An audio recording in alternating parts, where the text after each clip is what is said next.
એક છોકરાને અને બાપાએ કીધું ત્યારે તો ટપાલનો જમાનો, ત્યારે મોબાઈલ કાંઈ નહીં, એટલે ફોને નહીં ભાઈ, એટલે ટપાલનો જમાનો. એટલે છોકરાને બોલાય કે અહીં આવી બેટા, જા તો ટપાલ લઈ આવી તો મારો દીકરો.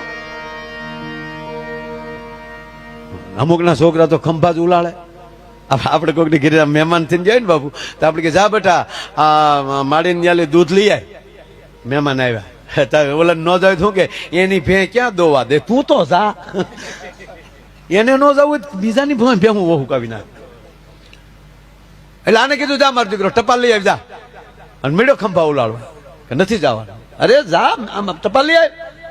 મલકના છોકરા કેવા કામ કરે ને તું એક ટપાલ લેવાનો, જા મારો દીકરો જા ટપાલ લઈ આવી અને મેળો ખંભા ઉલાળવા. અરે પણ જાને નગર નાખી એક. અને છોકરો ખીજાણો, લાવ પૈસા, લાવ બાપ લાવ. તે 25 પૈસાની ટપાલ આવું, લાવ પૈસા લઈ આવું. ત્યારે એને બાપે કીધું કે પૈસા દીન તો જગત આખાના છોકરા લઈ આવે, વગર પૈસા ટપાલ લઈ આવે મારો દીકરો હાસો. અને છોકરો મારો દીકરો એનો એ ઘૂમરી ખાઈને ગયો. એ ગયો તો ખરો, પણ ગામમાં ઉકરડામાં કોકનું લખાઈ ગયેલું કાગળિયું, ઉકરડામાં લી કચરામાં લી મળ્યું, એ લખાઈ ગયેલો કાગળિયું લાવીને એના બાપને કીધું કે આલે બાપ આલે ટપાલ લખ આલે. બોલો કે આ તો લખેલું છે, ત્યાં કોરામાં આખા જગતના બાપ લખે, લખેલામાં લખતો મારો બાપ હાસો. હા હા હા, આને તમે ક્યાં લેવા જાવ છે? તો જ હારા પૂન કરો તો જ હારા સંતાનો થાય, નકર થાય વેડાને ડાટા કાઢે એવા. પુણ્યના મૂળ 2 પ્રકાર. અને એમાંય આવા મહાપુરુષોને નીચરામાં રહેવા મળે જેટલો સમય મળે સાહેબ. કારણ આ તમે કલ્પના કરો કે આ યજ્ઞ થાય છે 3 દિવસનો, અહીંયા પંચદેવની જયારે પ્રતિષ્ઠા થતી હોય, અને હંમેશા પંચદેવની જ આપણે વાતે પંચદેવની કરીએ છીએ ને. પંચદેવ રક્ષા કરો, બ્રહ્મા વિષ્ણુ મહેશ, 5 દેવની પ્રાર્થના છે. નગર એક દીકરી પરણીને આવી એટલે સાસુ ખીજાણા. આને કીધું એટલે મને ઓતાર આવ્યો. સાસુ ખીજાણા કે વહુ તક હોવ.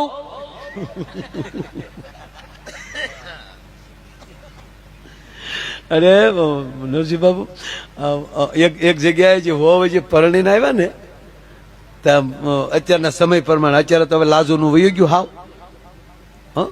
અને જમાડો ખરેખર યુવાન દોસ્તો કહું, તમે બધા ભાગશાળી છો આ ટાઈમે પરણો. બાકી અમે પૈણ્યા હતા માંડવામાં, તે લાજ નહીં હો બાપુ, લાજ જ કાઢવાની. માંડવામાં ફેર્યા તોય ઘેરે આવ્યા ત્યાં સુધી ખબર ન પડે અંદર શું છે. જોવાનો રિવાજ તો હતો જ નહીં. વડીલો જે સંબંધ કરતા એ ફાઇનલ. જોવા કોણ જાતું? કાંઈ નહીં જવાય. આ લેવાય ડો જોડાવી નાખે બાપા. હા, જોવા ન જવાતું. આ વડીલોને પૂછો જોઈએ બેઠા પાઘડીઓ વાળા. હા, જોવાની વડીલો સંબંધ કરી આવે ફાઇનલ. હા, એ તો ઘરે આવીને ઘૂંઘટ ખોલ્યા ત્યારે ખબર પડી કે આ આપણા ભાઈ ગુલો રાણી બાઈ છે આજે.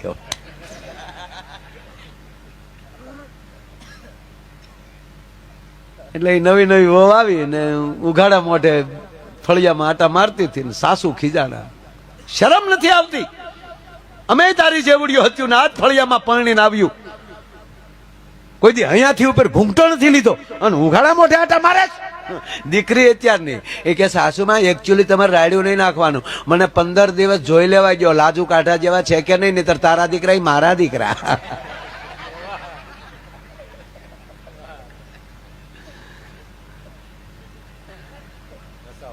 અને ખરેખર આડે કીધે એમ જ અત્યારના સેન્ડવીચ થઈ ગયા આપણે. હા, કારણ કે એ જે આપણા ઘરના આવ્યા ત્યારે તો સાસુમાં કેમ કરવાનું, ત્યારે કહેતા એમ જ થયું. અને હવે વહુ કેમ કરવાનું, એ નો હાહુન કહીએ ક્યાં, નો વહુન કહીએ ક્યાં. એ તો હાસ્યની વાત છે બાપ.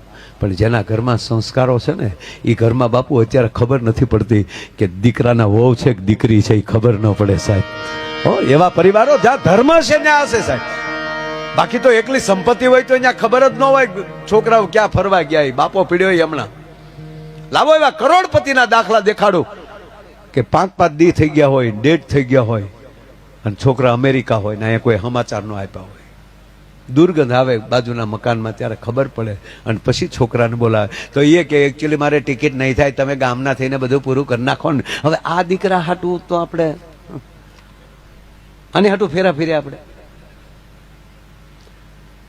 અમારા ઘુઘુના લગ્ન થયા ને બાબુ, તે લગ્ન થયા ને એટલે એને જોઈને સંબંધ નહોતો કર્યો. માંડવા મેં ફેરા ફેર્યા તો આડી જાડી લાજ કાઢેલી હોય, ઘણું નીરખીને જોયું. ખાલી હસ્તમિલાપમાં હાથમાં આવ્યો એટલું જ. એ ઘુઘાનો હાથ આમ હસ્તે ગોર બાપાએ કીધું ને તમારો જમણો હાથ આવવા ગયો, એ વરરાજાનો જમણો હાથ લીધો ને એમાં કન્યાએ હાથ મૂક્યો.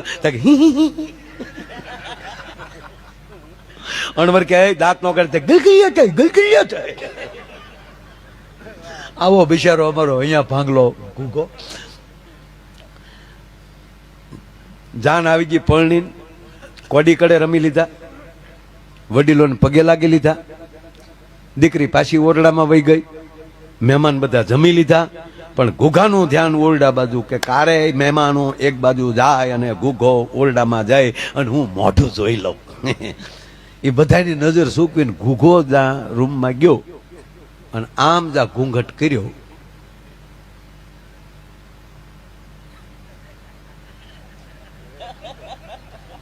હું પીડ્યો ને ઈ પડી ગયો. દરહણ કર્યા તો ડુંગળીને દાણા જેવડું માથું, કાનકડિયા જેવા કાન, લીંબુ જેવડો અંબોડો, અખરૂટ જેવું નાક, ડાળિયા દાણા જેવી આંખ્યું, વિહક ભેહું ભેગ્યું કરો જે વાન થાય એવો વાન. એમાં જડ વજડ ઘુઘામાં દાંત કાઢ્યા. તા તો ઘુઘો પડી ગયો, ઓય બાપા આને હાટું ડીજે વગાડ્યા. પછી કાયદો આવ્યો કે ડીજે નાય.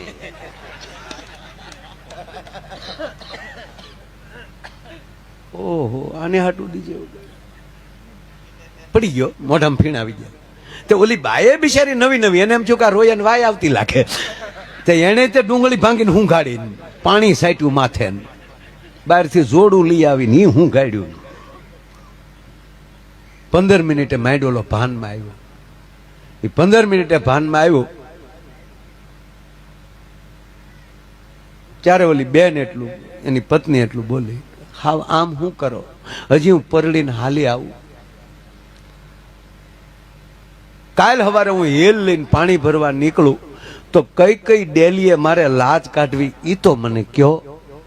ત્યારે અમારો ઘુઘો બોલ્યો કે ઊભી બજાડે ઉઘાડા મોઢે વહી જાય છે, આમાં કોણ ભડનો દીકરો તારી હામો મીટ માંડે એમ છે. અને રહી વાત લાજની, તારે મને જીવવા દેવે તો મારી એકની લાજ કાઢીએ. સાહેબ આને દાંપત્ય જીવન ન કહેવાય સાહેબ. અરે એક જગ્યાએ દીકરી હારે જાતી હતી, એટલે દીકરી વિદાય લે એટલે એની બેનપણીઓ બધા રડે ને, પરિવાર રડે. હવે તો જો કે બહુ ઓછું થઈ ગયું. અત્યારે તો પપ્પા રડતા હોય તો દીકરી કે પપ્પા રડવામાં ને એકચ્યુઅલી પછી મારે રડાઈ જશે તો મારો બધો મેકઅપ વિખાઈ જશે.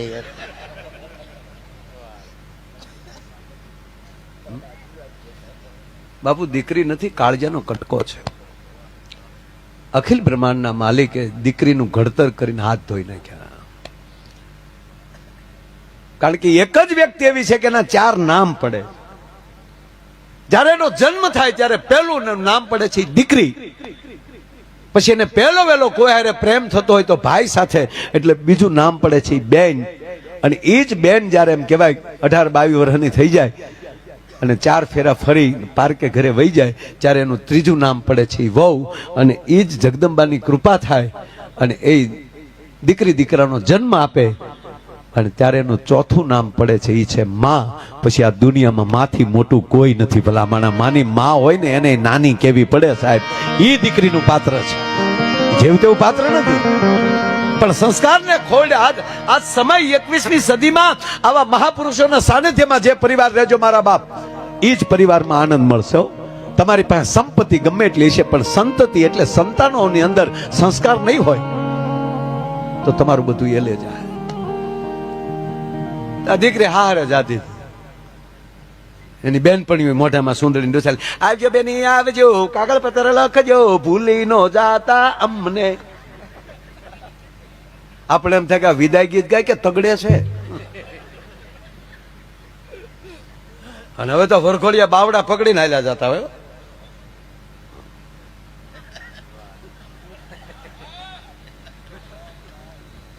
આપણે એમ થયું કે જેસીબી નું બાવડું રહી ગયું શું થયું? તમે જોતા હશો વીડિયા બધા બાવડા પકડી તે ગાડી સુધી પોગી જાઓ. એના મમ્મી રડે, એના દાદીમાં રડે, બેનપણીઓ રડે, પપ્પા રડે, કાકા રડે, ભાઈ તો ભાંગરોટા નાખે. આ નહોતી રડતી બોલો, એ બધા આમ કતરાતે કતરાતે હાલી જતી. પણ હાવ ઝીણી વાત કહું, આશ્ચર્યમાં હતો વરરાજો કે મેન મુદ્દો કેમ રોતો નથી એમ. એની પત્ની સામું જોવે, એને ઓલે એની હાળીઓ રડતી હતી ને, દીકરીની બેનો રડતી હતી, એની સામું જોવે. તો આ બેને શું કરે ખબર? એની બેનો સામું જોવે, વરરાજા સામું જોવે. વરરાજાએ જ આમ હાળીઓ સામું જોઈ તા તો ઝોટો માર્યો, ગાડીએ પોગી જતા. દીકરીએ દરવાજો ખોલીને અને ઘૂસતો માર્યો. તમે ગાડીમાં બેહો ને ત્યાં હું ટગર ટગર જોવો છો? તમારા એ ડોળામાં ક્યાં હક છે? એટલે ઓલો તો ભખ દઈને પડી ગયો, હોય બાપા મરી ગયા. હા, દીકરી પાછી ફર્યો. આ રડતા થયા એની સામે મળી ગગલાવા કે રાગોડા હું તાણો છો, હું રોવા બેઠ્યું, હું પહેલી વાર હારે જાઉં છું. પછી ખબર પડી કે એટલે રડે છે કે હવે મારી માં રહેજે તું. મારો કહેવાનો સૂર કે પરિવારને બધી રીતે સુખી રહેવું હોય તો આવા મહાપુરુષોના સાનિધ્યમાં રહેજો, ભગવતીના ચરણોમાં રહેજો. જેના ઘરે એની કુળદેવીની કૃપા હોય, જેના ઘર ઉપર એના ઈષ્ટદેવની કૃપા હોય, અને જેના ઘર ઉપર જેના સદગુરુની કૃપા હોય. આ ત્રણ કૃપા સિવાય, જેમ મેં પહેલા કીધું કે જેમ ભક્ત દાતાર અને સુરવીર આ ત્રણથી હાલે, એમ પરિવારની અંદર તે એના કુળદેવી, એના ઈષ્ટદેવ અને એના સદગુરુ, આ ત્રણેય તાર હરખા હશે ને તો જ ઘરે હરખો પાવર રહેશે. આ ત્રણ ઉપર જ હાલે. જો આખો દી હોય પણ હવાર બપોર ને હાંજ ડબ દિન પૂરું.